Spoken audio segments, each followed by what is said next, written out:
Tout d'abord, merci à tous de participer à notre webinaire. Pour ceux qui ne nous connaissent pas, donc, Celeron est un cabinet de conseil en système d'information. On est intégrateur de solutions SAP Cloud, et plus particulièrement expert de la solution Cloud ERP SAP Business by Design et la solution Business Intelligence SAP Analytics Cloud. Aujourd'hui, nos intervenants, donc Eric et Jérémy, ils ont le challenge de vous expliquer en seulement 20 minutes en quoi les API et les connecteurs participent à la performance de votre ERP SAP. Pourquoi cette thématique? Parce qu'il nous semblait en fait important de rappeler que l'ERP, en plus d'être un réel moteur d'aide à la performance pour votre entreprise, il est agile et il évolue en même temps que vous, et ce notamment grâce aux API et aux connecteurs. Donc, n'hésitez pas tout au long de la session à poser vos questions dans le chat sur la partie droite de l'écran et on y répondra à la fin du webinaire. Donc, sans perdre de temps, je vais laisser nos intervenants se présenter. Je te laisse la parole, Eric. Merci Noémie. Oui, bonjour, Eric Siaka, directeur commercial pour Celeron. Une vingtaine d'années dans l'écosystème SAP et mon rôle, vous l'avez compris au travers de mon titre, c'est de vendre la solution SAP Business by Design, mais pas que, pour la cible des plutôt PME, start-up ou filiales de grands groupes.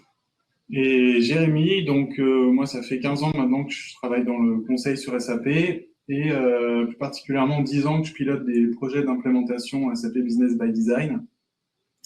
Et donc aujourd'hui, je dirige cette activité au sein de Celeron, et à savoir que ça représente, donc on a une équipe d'une quinzaine de consultants by design qui s'appuie également sur une équipe technique, vu que c'est un peu le sujet aujourd'hui, d'une dizaine de personnes donc, qui travaillent sur la solution, notamment SAP Integration Suite, dont on va parler aujourd'hui. Et donc, moi, je suis Noémie, je suis responsable marketing pour le groupe Conseil Plus Celeron et je serai donc l'animatrice tout au long de ce webinaire. Tout d'abord, j'aimerais commencer le webinaire par vous poser une question. Vous trouverez ça dans les sondages sur la partie droite aussi de l'écran. Hop. Du coup, connaissez-vous la différence entre les API et les connecteurs? Je vous laisse quelques secondes pour y répondre. Oui, non.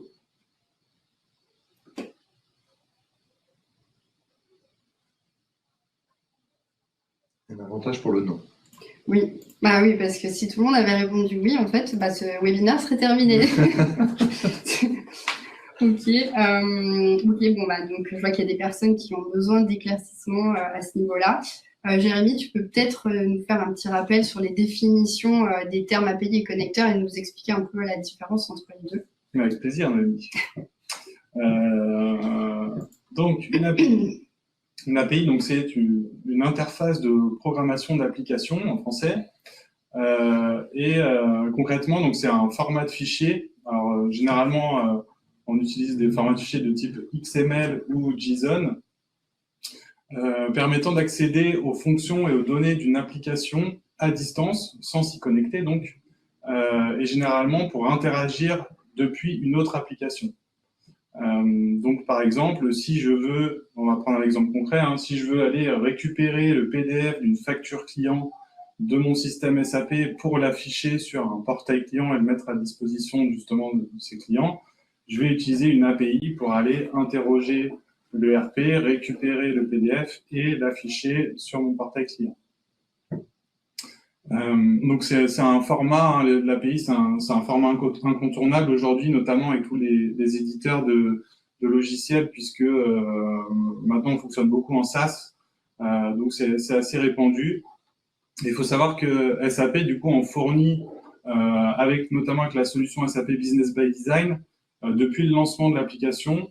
Aujourd'hui, on dispose à peu près 200 web services SOAP standard fournis par SAP et maintenus par SAP au fur et à mesure des versions. Et également, depuis quelques temps maintenant, ils permettent d'en créer nous-mêmes, donc via ce qu'on appelle des services OData. Donc, on peut se créer ses propres API, se les personnaliser pour aller interroger SAP ou créer des données dans SAP sur à peu près tous les objets qu'on souhaite.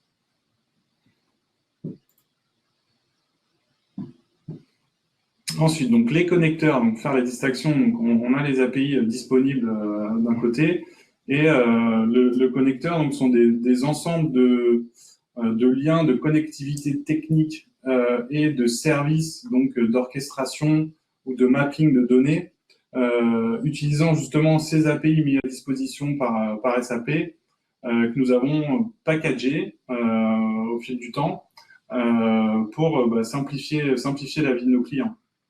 Donc, pour faire simple, c'est notre valeur ajoutée à nous, Sidéron, pour permettre à nos clients d'intégrer au mieux le RP dans leur paysage applicatif, pour faire dialoguer SAP Business by Design avec toutes les autres applications qu'on retrouve chez nos clients, et ceci, donc, peu importe les formats d'échange mis à disposition par les autres éditeurs avec qui on se connecte, que ce soit des fichiers plats ou des API également, on est capable de traiter à peu près tous les cas de figure. Ok, merci. Mais du coup, concrètement, en fait, quels sont les avantages de mettre en place des connecteurs pour nos clients ou les entreprises en général qui disposent d'une solution SAP? Alors, l'avantage, clairement, c'est d'automatiser les saisies de données. Donc, pour éviter d'aller dans un système, consulter les données et les ressaisir dans SAP, ou inversement, d'aller consulter SAP pour aller saisir des données ou charger des données manuellement dans une autre application. On est capable donc de tout automatiser pour faire gagner du temps à nos clients. Et le fait d'automatiser, forcément, ça fiabilise la donnée, c'est-à-dire qu'il n'y a plus de saisie manuelle, donc pas de risque d'erreur de saisie, de recopie de données. Ça nous permet également d'avoir du reporting en temps réel. Donc j'aime bien l'exemple du site de e-commerce où je suis capable aujourd'hui dans mon ERP d'avoir en direct, en live, toutes les commandes clients qui sont passées par mes clients sur mon site de e-commerce, puisque si on automatise la remontée des commandes dans l'ERP. Et enfin aussi d'être alerté en cas d'erreur d'intégration, parce que ça peut arriver qu'il y ait des erreurs d'intégration de messages justement d'API entre deux applications, et donc pour ça on met en place des systèmes d'alerte et de monitoring des messages pour qu'on puisse être réactif. Merci Jérémy. Du coup, pour résumer, donc, on vient de dire que ça permettait d'automatiser les saisies, d'obtenir des reportings, mais techniquement, en fait, comment ça marche? Comment nos équipes elles procèdent pour mettre en place ces flux? Alors, depuis maintenant de nombreuses années, nous utilisons un logiciel qui nous est mis à disposition par SAP, qui s'appelle aujourd'hui SAP Integration Suite. Et pour ceux qui travaillent avec nous depuis longtemps, donc ça a changé de nom plusieurs fois. On l'appelait avant HCI, puis CPI, et maintenant SAP Integration Suite. Et donc, il y a un framework qui nous permet justement d'orchestrer l'utilisation de ces API, de les planifier, de gérer ce qu'on appelle des triggers, des déclencheurs, donc à quel moment je vais déclencher le message API, et donc de packager justement tous ces messages pour en faire des connecteurs que nous pouvons mettre à disposition maintenant assez facilement à nos clients. Donc on a pris un exemple d'un connecteur avec un site de e-commerce. Donc sur la diapo, on voyait qu'il y avait SAP Business by Design d'un côté avec les API qui nous permettent de sortir de l'information, donc d'aller requêter de l'information dans SAP et également d'en intégrer. Au milieu, donc on voit SAP Integration Suite qui va nous permettre justement d'orchestrer tous ces messages. Et sur la partie droite, donc un site de e-commerce. Alors on a pris l'exemple parce que c'est quelque chose qu'on a déjà réalisé d'un site WordPress WooCommerce, donc qui fonctionne également avec des API. Et donc dans SAP Integration Suite, on va nous orchestrer donc les messages, c'est-à-dire aller récupérer la base des articles dans SAP pour les mettre à disposition de la plateforme WooCommerce. Ensuite, dans l'autre sens, on va récupérer des commandes qui ont été créées dans WooCommerce pour les intégrer dans SAP, et pourquoi pas même remonter l'information de est-ce que ça a été livré, est-ce que j'affiche ma facture au client, etc. Voilà pour l'aspect concret, un exemple concret et techniquement comment ça fonctionne tout ça. Merci. Du coup, ça fait plusieurs années maintenant qu'on crée des connecteurs pour nos clients. Est-ce que tu peux nous dire en fait quels sont les connecteurs les plus en vogue, ceux qui sont les plus demandés par nos clients et en général les entreprises qui disposent d'un ERP SAP, s'il te plaît? Mais bien sûr. Donc, alors, sans aucun doute, le connecteur sur lequel on a le plus travaillé, c'est le connecteur logisticien 3PL, donc pour toutes les sociétés aujourd'hui qui gèrent du stock et dont c'est pas le cœur de métier. Souvent, on passe par des sous-traitants, des logisticiens, qui leur font leur stockage, leur réception, leurs expéditions. Et donc, alors on a mis quelques exemples ici de logisticiens avec lesquels nous nous sommes connectés. Il y en a beaucoup d'autres. Donc, on voit ici, on en voit 4. On en a fait une douzaine jusqu'à présent, que ce soit des logisticiens en France, en Espagne, en Asie, donc, et aux États-Unis également. Donc ça, c'est un connecteur assez rodé. Alors après, forcément, chaque logisticien a son propre WMS avec lequel il faut se connecter. Donc il y a un travail à chaque fois d'adaptation de ce connecteur pour répondre pour s'intégrer parfaitement avec les logiciels utilisés par les logisticiens. Ensuite, on mentionne Salesforce parce que Salesforce est un CRM très répandu sur le marché aujourd'hui. Et on a déjà fait des intégrations pour plusieurs clients avec SAP ByDesign, et on sait qu'on a d'autres clients qui continuent de s'intégrer avec. Donc il faut savoir que voilà, c'est un connecteur sur lequel on a déjà travaillé, sur lequel on est capable de continuer à travailler pour essayer de faire un package et pouvoir le proposer à d'autres clients. Alors, un peu comme le logisticien, donc c'est un connecteur qu'on peut adapter aussi à chaque contexte parce que tout le monde n'utilise pas Salesforce de la même façon. Donc, voilà, que ce soit entre la réplication de fiches clients ou de la récupération d'opportunités gagnées, de la retransmission de factures, etc. Il y a plusieurs scénarios possibles avec ce connecteur. Donc, c'est un sujet sur lequel à chaque fois, on discute quand même avant de le mettre en place pour bien comprendre quels sont les flux intégrés. Ensuite, donc, on a le connecteur e-commerce sur lequel on a aussi fait pas mal de projets. L'idée, c'est de connecter les sites de vente en ligne de nos clients avec leurs ERP pour récupérer les commandes des clients et être en mesure de les expédier et d'avoir un suivi des ventes dans l'ERP. Donc là, on a déjà travaillé avec Magento, on a déjà travaillé avec WooCommerce, on a des projets également en cours là, avec Shopify et PrestaShop. Donc c'est à chaque fois des listes non limitatives puisqu'on est capable de s'adapter à peu près à tout type d'outils. Et enfin, le connecteur bancaire, donc sur lequel on travaille quasiment maintenant systématiquement sur tous nos projets, tous nos nouveaux projets, on le propose et les clients l'adoptent. Qui permet d'avoir donc dans son ERP directement les extraits bancaires sans avoir à aller les télécharger et les insérer manuellement. On peut peut-être détailler d'ailleurs un peu et prendre l'exemple d'un très bonne idée. connecteur bancaire. Donc nous avons également effectivement développé ce connecteur pour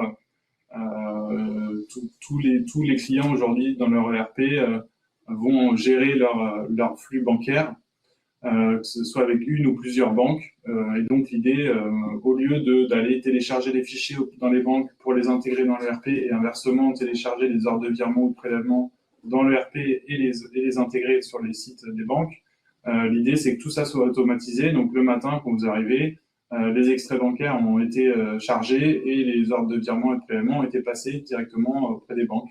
Et donc, en l'occurrence, on fonctionne pour les banques françaises en EBXTS. On utilise ce protocole-là, mais bien sûr, on peut utiliser tout type de protocole pour discuter en fonction des pays. Les banques n'ont pas forcément les mêmes formats d'échange de données, donc on peut s'adapter à tout ça. Du coup, moi, j'ai une question. Admettons que je sois cliente.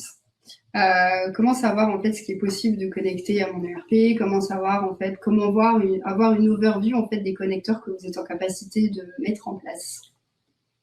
Eric, je crois que c'est ta partie. Je hochais de la tête en disant oui, c'est une très bonne question, Noémie. Effectivement, depuis nos 10 ans maintenant d'expérience en tant que distributeur et intégrateur de la solution SAP Business by Design, on a eu un retour d'expérience qui nous permet aujourd'hui, qui nous a permis de créer un catalogue de ces offres packagées, donc de ces add-ons, de ces connecteurs packagés, qui représentent ce qu'on a déjà rencontré, ce qu'évoquait Jérémy il y a quelques secondes, et donner l'accès à nos prospects et à nos clients à ces connecteurs assez facilement.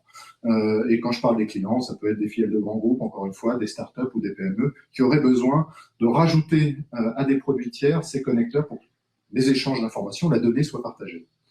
Et donc, oui, on a créé ce catalogue-là, fort de notre expertise sur le sujet, notamment ce qu'évoquait tout à l'heure Jérémy, sur notre grosse compétence sur SAP Integration Suite, qui nous permet aussi non seulement de répondre par le biais de ce catalogue de package add-on, mais aussi de répondre à d'autres problématiques de nos clients pour connecter d'autres produits tiers ou d'autres éléments que le client souhaite connecter avec son SAP Business by Design, dans le but tout simplement d'améliorer son quotidien.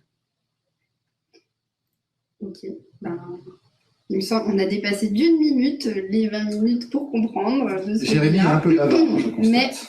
Mais on est quand même pratiquement dans les temps. Du coup, merci Eric, merci Jérémy pour vos explications. Merci, je vous propose de passer aux questions s'il y en a. Question de Florent, est-il possible de créer en interne des API ou sommes-nous obligés de passer par un intégrateur? Alors, la réponse est oui. Donc, on l'a déjà fait avec certains de nos clients. C'est-à-dire qu'on est capable, nous, de former nos clients à ce qu'ils sachent créer eux-mêmes leurs API personnalisées. On l'a déjà fait. Donc, c'est quelque chose qu'on est tout à fait ouvert à refaire. Il ne faut pas hésiter à nous solliciter sur le sujet. Et la deuxième question, combien coûte un connecteur? Ah, ça, je crois que c'est pour moi. Alors, effectivement, dans notre catalogue de connecteurs qu'on a appelé ERP Customizer, je vous invite à aller sur notre site internet www.sileron.fr pour aller jeter un œil. Je vais prendre comme exemple, puisqu'il n'a pas encore été cité, c'est celui de l'intégration automatique des taux de change, où on est en train justement de proposer à un de nos clients en projet, où là, on parle d'une mise en place de 250 € et d'un abonnement mensuel de 50 €. Donc tout à fait accessible et qui facilite vraiment les choses. Donc voilà, ça c'est des offres qu'on retrouvera dans notre fameux catalogue ERP Customizer. Il me semble que ça donne accès à 170 devises d'ailleurs. Oui, précisément. Tu as raison de préciser, Noémie. Donc c'est assez incroyable et surtout ce que j'en comprends, c'est que ça automatise des choses et ça permet de fiabiliser aussi la donnée et de simplifier le process. Ok, donc la session se termine. N'hésitez pas à nous poser des questions dans le chat ou à revenir vers nous. En tout cas, merci pour votre participation. Et puis, on espère avoir apporté des éclaircissements justement sur les connecteurs et les possibilités en fait de liaison, de connexion en fait avec des applications métiers, des applications tierces. Merci Noémie, merci Jérémy, à bientôt. À bientôt, merci. Merci à tous, au revoir. Au revoir.